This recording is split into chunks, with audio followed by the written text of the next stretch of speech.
Sahabat Das, balik lagi sama aku Dini Anjungsari di Das Insight.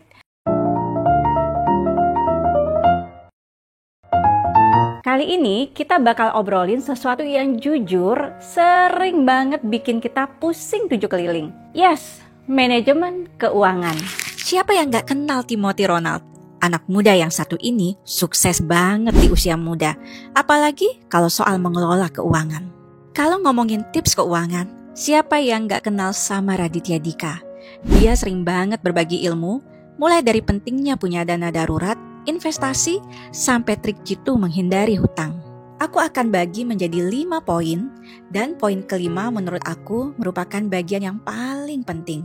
Tapi sebelum itu, nonton dulu video ini sampai habis, komen dan subscribe YouTube channel kita supaya kalian bisa update terus episode-episode terbaru kita.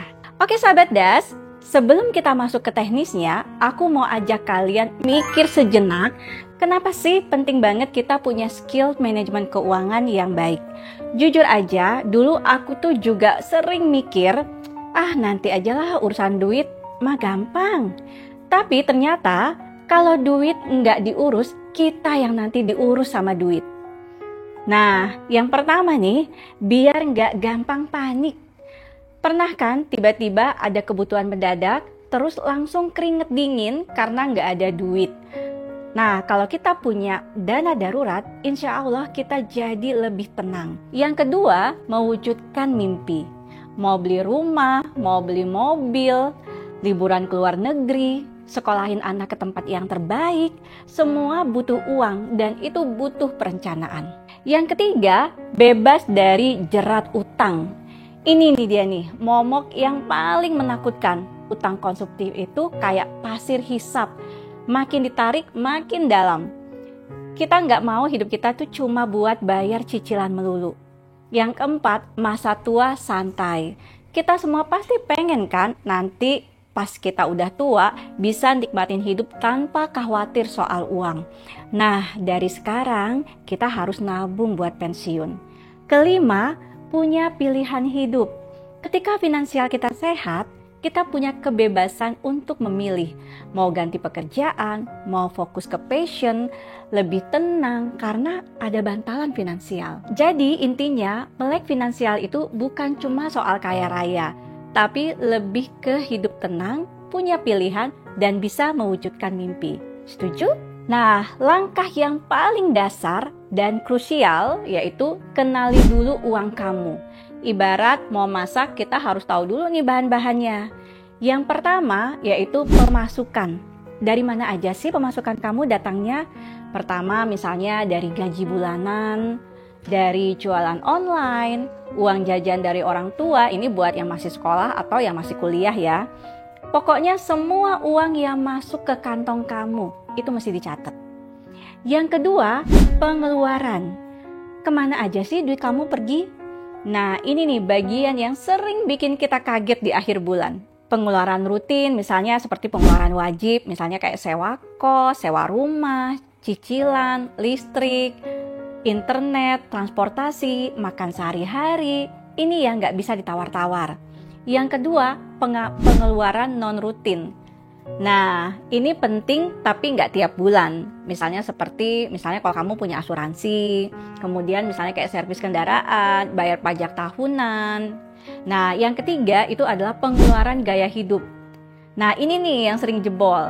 Nongkrong, kopi mahal, belanja online, langganan streaming, liburan, dan lain-lain. Ini tips dari aku. Catat semua. Bisa pakai aplikasi keuangan, buku catatan, atau bahkan Excel sederhana. Nggak usah mikir ribet, yang penting konsisten. Yang kedua, review tiap minggu atau bulan. Lihat duit kamu paling banyak itu larinya kemana. Jangan-jangan lebih banyak buat kopi daripada buat tabungan. Jadi dengan tahu persis pemasukan dan pengeluaran, kita tuh jadi lebih punya gambaran jelas. Nggak cuma tebak-tebakan buah manggis lagi. Oke, sekarang kita masuk ke bagian praktisnya nih. Ibarat mau diet, kita itu harus detox dulu nih, yaitu detox keuangan. Nah, yang pertama ini audit pengeluaran. Ini PR pertama yang paling malesin tapi paling penting. Coba deh selama sebulan ini catat semua pengeluaran kalian sekecil apapun, mulai dari kopi sampai belanja bulanan. Bisa pakai aplikasi, bisa pakai notes di HP, atau bahkan buku kecil. Kamu pasti kaget deh lihat hasilnya. Pasti banyak bocor halus yang nggak kamu sadari. Nah, kemudian tuh aset versus utang. Bikin daftar harta kalian, tabungan, investasi, properti, dan lain-lain, dan daftar utang kamu. Seperti kartu kredit, pinjol, cicilan, dan lain sebagainya. Ini penting buat tahu net worth kita. Nah, kemudian buat anggaran yang realistis. Nah, kalau udah tahu pengeluaran dan posisi keuangan, sekarang waktunya bikin anggaran. Jangan kaku-kaku ya. Nah, pakai prinsip 50-30-20. Ini salah satu rumus yang paling populer. 50% untuk kebutuhan, seperti makan, transport, sewa, cicilan rumah, tagihan listrik, tagihan air, ini wajib banget. Nah, 30% untuk keinginan. Misalnya kayak nongkrong, nonton di bioskop, belanja baju, liburan, boleh aja kok, tapi ada porsinya. Nah, kemudian 20% untuk tabungan atau investasi. Ini yang paling penting buat masa depan kamu. Nah, kemudian fleksibel tapi disiplin. Stop kebocoran halus. Nah, ini nih biang keroknya nih. Pertama, kopi mahal. Bukan cuma kopi, tapi juga sering jajan di luar. Langganan aplikasi yang nggak kepake, diskon impulsif. Coba deh, kalau biasanya ngopi di kafe tiap hari, sesekali bikin kopi sendiri di rumah. Lumayan loh penghematannya. Kedua, FOMO, fear of missing out. Ikut-ikutan temen beli barang, ini itu padahal kamu tuh nggak butuh. Ingat, dompet kita yang bakalan nangis nanti. Berikutnya, bayar tunai. Kadang bayar pakai cash itu lebih berasa duitnya keluar dibandingkan gesek pakai kartu. Coba deh sesekali pakai metode amplop atau alokasi cash per minggu. Oke nih, detox udah, sekarang jurus ngumpulin duitnya. Ini bukan sulap, bukan sihir, tapi butuh konsistensi. Nah, yang pertama, tabungan. Bukan sekedar uang sisa. Nah, banyak yang mikir nabung itu kalau ada sisa. Salah besar. Gaji turun, yang pertama harus kamu lakukan adalah nabung dulu. Ini prinsip yang paling ampuh. Begitu gajian nih, langsung sisihin 20% atau lebih untuk tabungan. Otomatisin aja atau via auto debit. Jadi, kamu nabung dulu baru sisanya kamu pakai untuk kebutuhan yang lain. Pos-pos tabungan. Ini jangan cuma satu tabungan, pisahin. Nah, yang pertama dana darurat. Buat jaga-jaga kalau ada PHK, sakit, atau kejadian nggak terduga lainnya.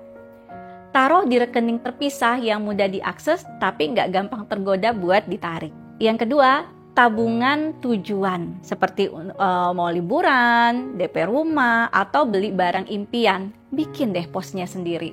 Target spesifik. Tentukan target nabung yang jelas. Nah, misalnya kayak gini nih, nabung buat beli mobil. Nah, ini masih kurang jelas nih. Kamu harus bikinnya kayak gini. Nabung 50 juta dalam 2 tahun buat DP mobil. Nah, ini baru jelas. Nah, kemudian investasi. Biar duit kamu itu bekerja. Nah, setelah dana darurat, aman, saatnya kamu investasi. Ini bukan cuma buat orang kaya, tapi buat semua orang. Yang pertama harus kamu lakukan adalah pahami resikonya. Tiap investasi itu ada resikonya. Jangan gampang tergiur, iming-iming untuk gede, tapi nggak jelas. Pahami dulu resikonya. Yang kedua, kenali profil resiko diri. Kamu tipenya tipe apa nih? Berani ambil resiko tinggi buat untung tinggi, tipe yang moderat, atau yang konservatif? Aman tapi untung kecil. Nah, sesuaikan dengan instrumen investasi kamu. Nah, pilih investasi yang ramah buat pemula. Nah, yang pertama itu ada reksadana. Nah, ini cocok banget buat pemula karena dikelola oleh manajer investasi. Bisa pilih reksadana pasar uang yang resikonya rendah, bisa pilih obligasi yang sifatnya moderat atau saham yang sifatnya lebih tinggi. Jadi belajar dulu, mulai dari jumlah kecil, jadi jangan ikut-ikutan, jadi pelajari dulu. Kemudian diversifikasi, jangan taruh semua telur di satu keranjang. Sebar investasi di beberapa instrumen biar risikonya terbagi. Kemudian ada investasi jangka panjang. Nah, kebanyakan instrumen investasi ini hasilnya kelihatan kalau sifatnya jangka panjang. Jangan gampang panik lihat pasar naik atau turun. Jadi santai aja. Nah, ini bagian yang nggak kalah penting. Berantas hutang. Nah, gimana kita bangun masa depan yang lebih cemerlang? Nah, ini aku mau bagi ke kalian strategi melunasi hutang. Nah, kalau udah terlanjur punya hutang konsumtif seperti kartu kredit, pinjol, jangan panik. Nah, ini aku bagi strateginya. Nah, yang pertama, pahami utang kamu. Catat semua utang, bunganya berapa, jatuh temponya kapan. Yang kedua, metode bola salju atau debt snowball. Nah, yang pertama, lunasi utang paling kecil dulu. Begitu lunas, alokasikan dana yang tadinya buat bayar utang itu ke utang selanjutnya yang lebih besar. Nah, ini bagus buat motivasi. Nah, yang ketiga, metode longsor atau debt avalanche.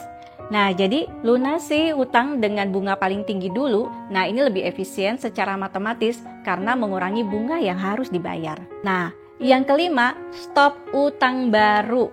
Ini yang paling penting. Jangan gali lubang tutup lubang. Siapkan proteksi. Kehidupan itu penuh dengan ketidakpastian. Jadi selain nabung dan investasi, kita juga perlu yang namanya proteksi. Nah, seperti misalnya asuransi kesehatan, ini wajib banget loh kamu punya. Sakit itu mahal. Jangan sampai tabungan kita habis gara-gara biaya rumah sakit. Yang kedua, asuransi jiwa. Jika punya tanggungan. Kalau kamu tulang punggung keluarga, asuransi jiwa ini penting buat menjamin masa depan keluarga kalau terjadi apa-apa sama kamu. Nah, yang ketiga, asuransi pendidikan. Jika kamu punya anak, rencanakan pendidikan anak itu dari sekarang. Pensiun bahagia.